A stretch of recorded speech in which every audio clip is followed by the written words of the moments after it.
Bom dia, graça e paz. Eu sou o Marco da Isabel. Eu sou Isabel do Mar. Estamos aqui para mais uma manhã em família. Aqui em Pelotas, onde nós estamos, uma manhã bem gelada, uma manhã de 3 graus de temperatura.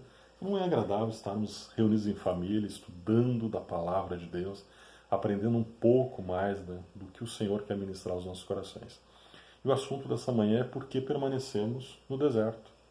E para isso nós vamos estar refletindo um pouquinho na palavra de Deus, e para nós podemos começar a nossa leitura em 1 Coríntios 3,18, que diz assim, ó, que ninguém engane a si mesmo. Se algum de vocês pensa que é sábio neste mundo, faça-se louco para se tornar sábio.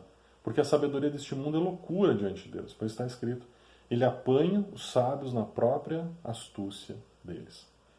O problema é que muitas vezes na nossa família nós queremos olhar com a nossa sabedoria limitada, nós queremos olhar com os nossos olhos limitados a carnalidade e olhamos para situações dentro da nossa casa e pensamos, o que eu estou enxergando aqui não tem como mudar, não tem solução.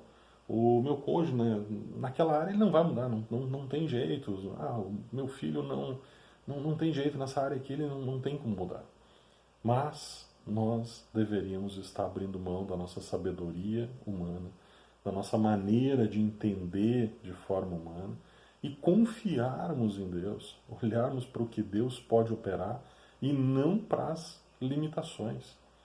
Para isso nós vamos estar refletindo um pouco nessa manhã sobre o período do povo de Deus no deserto, onde eles passaram 40 anos e quando nós paramos para analisar um pouco dessa história, a Isabel vai depois estar lendo as passagens, nós vemos que eles tinham uma terra prometida, eles foram espiar aquela terra prometida, eles conseguiram enxergar os benefícios daquela terra prometida, os frutos eram bons realmente, emanava leite e mel, realmente era uma terra abençoada, mas ao invés deles focarem nos benefícios, eles preferiram focar nos problemas, nas dificuldades que eles iam enfrentar, no que eles iam ter que passar para chegar naquela terra prometida.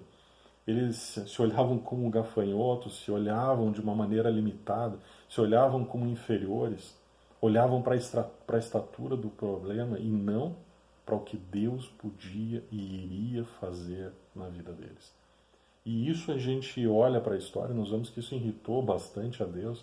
Por quê? Porque Deus espera que nós estejamos crendo nele, que nós não venhamos a olhar com sabedoria humana, com olhos limitados pela carnalidade, mas que nós venhamos a olhar com fé. Não, eu vou mudar, eu vou corrigir o meu comportamento e eu vou agir indo para a terra prometida.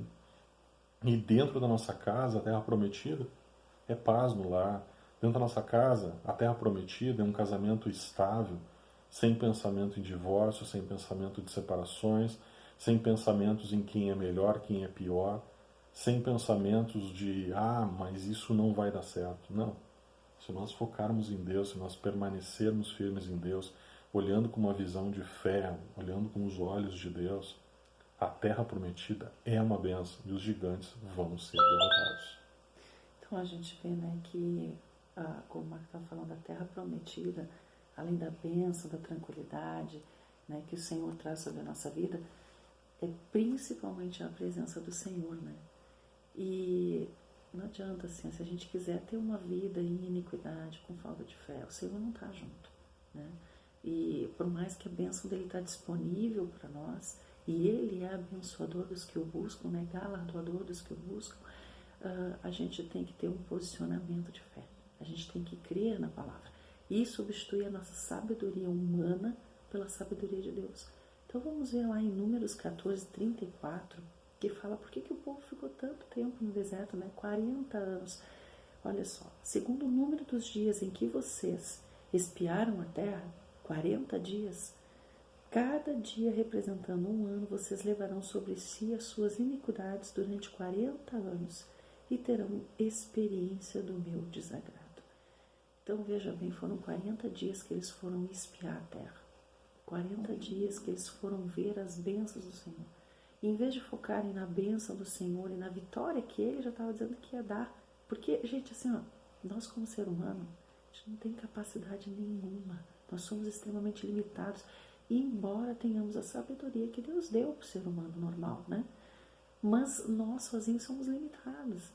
quem opera através de nós é o Senhor, né? É Ele quem nos dá graça. E a sabedoria de Deus, ela é diferente da nossa. Vamos ver a sabedoria do Senhor com relação a Jesus. Quando Jesus veio, o povo achava que ele vinha para reinar fisicamente e ele veio para morrer pelo povo. Olha que loucura. Aí olhar para a situação e dizer assim, mas que isso? Nós esperava que ele fosse ser rei e ele está lá se entregando numa cruz.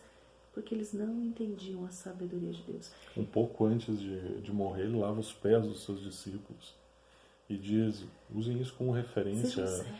Sejam servos, sirvam os outros. Dentro do nosso casamento nós estamos dispostos a servir, estamos dispostos a essa loucura, estamos dispostos a servir, olhando para a limitação. Não, meu cônjuge não tem jeito, mas... E aí, mesmo assim, você vai servir o teu cônjuge, você vai se humilhar diante do seu cônjuge, você vai chegar com um posicionamento humilde, crendo, não estou olhando para a limitação humana, eu creio que Deus vai abençoar mediante o meu reto procedimento. Então, o que a gente vê é que a sabedoria de Deus, ela vai na contramão do que a gente acredita ser o melhor ou ser o que tem para fazer, né? E aqui era essa situação, gente, em nenhum momento, se Deus permitiu que eles fossem lá espiar a terra, eles quando olharam para aquela quantidade de povo gigante, de toda a situação que eles tinham para enfrentar, eles eram para ter pensado, uau, nós somos tão fraquinhos e Deus vai nos dar essa vitória. Mas apenas 2 pensaram assim, né? E isso trouxe uma consequência muito grande. Foram para cada dia de descrença, foi 1 ano de deserto. Então pare e pensa assim, quanto tempo eu vou ficar no deserto na minha vida? Quanto tempo eu vou andar na descrença? Né? Creia no Senhor, busca a sabedoria do alto, como o Marco leu lá no início, né? Que procure a sabedoria, no versículo 3, versículo 19 de 1 Coríntios, diz assim, porque a sabedoria deste mundo é loucura diante de Deus, né? No 18, né? Que ninguém engane a si mesmo, se alguém de você pensa que é sábio neste mundo, faça-se louco para se tornar sábio, faça-se louco, né? Então a gente crê nas promessas do Senhor, muitas vezes vai parecer loucura, mas é o Senhor quem opera. Talvez você comentar para as pessoas do mundo, eu vou permanecer casado, eu creio no meu casamento. Você comentar, eu creio que meus filhos vão sair das drogas, eu creio que meus filhos vão sair da imoralidade, eu creio que meus filhos vão mudar. Talvez o mundo diga, você é louco, você não está vendo o que está acontecendo, você não está vendo, você não enxerga quem é que está do teu lado, não vai mudar, não tem jeito. Você não enxerga que teus filhos não prestam. Não, eu tenho uma visão de fé. Eu não vou permanecer nesse deserto porque a minha fé vai me tirar desse deserto. Então, né, o que nós vemos que o povo foi lá, vieram Moisés, Arão e toda a congregação dos filhos de Israel e fizeram um relato do que tinham visto, né? Então eles viram, a cidade é boa, tudo é bom, mas lá no finzinho, fala assim, no versículo 32 do capítulo 13 de Números, tá? Diz assim, diante dos filhos de Israel, falaram mal da terra que haviam espiado, dizendo, a terra pela qual passamos para espiar é terra que devora os seus moradores, e todo o povo que vimos nela são homens de grande estatura. Também vimos ali gigantes, os filhos de Anak, que são descendentes de gigantes, e éramos aos nossos próprios olhos como gafanhotos, assim também eram aos olhos deles. Então, Deus os abençoou, Deus mostrou a terra, eles tinham que ter uma visão de fé e confiança, né?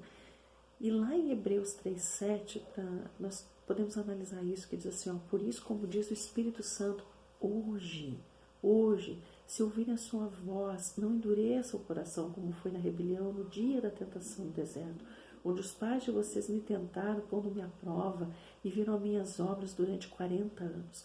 Por isso me indignei contra essa geração e disse, o coração deles sempre se afasta de mim, eles não conheceram os meus caminhos. Assim jurei na minha ira, não entrarão no meu descanso.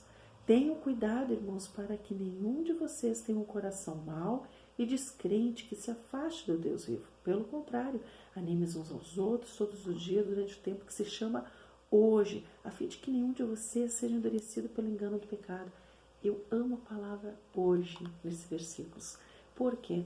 Porque fala assim, que é neste momento, agora, não é amanhã, não é daqui uma semana, não é quando você lê toda a Bíblia, não é quando você botar a sua vida de acordo com como você acha certo. Não, é hoje se você crer. É neste momento se você crer. Você orar e decidir, eu vou obedecer ao Senhor. Eu quero viver a palavra. Eu não vou olhar para essa luta, eu vou olhar para a vitória que Deus vai fazer através da minha vida. Hoje, se eu tomar esse posicionamento, o Senhor vai operar e o Senhor vai fazer, porque nós somos seres humanos limitados. A nossa sabedoria humana, ela não nos leva muito longe, não. Mas a sabedoria de Deus nos leva onde a gente nem imagina. Através da nossa fé, através do nosso descanso no Senhor, através da confiança de que Ele nos dá a vitória, mesmo que os gigantes sejam grandes. A gente tem que pensar assim, não interessa essa luta, interessa a vitória que Deus quer me dar através dessa luta. Não endureça o seu coração. Não fique olhando para o tamanho do problema. Não se enxergue como gafanhoto. Não diga que te enxergam como gafanhoto. Você é grande no Senhor. Com a presença do Senhor você pode vencer as situações. E sair do deserto. E sair do deserto, sair desse momento de dificuldade. Mas há necessidade de permanecer firme em Deus, permanecer firme na palavra. Tomar decisão, não, eu vou agir corretamente. A minha bênção está lá na frente, eu vou alcançar essa bênção. Nós oramos que Deus dê sabedoria a cada um de vocês, que vocês tenham um excelente dia, que vocês tenham uma excelente semana, em nome de Jesus. Jesus. Amém. Amém.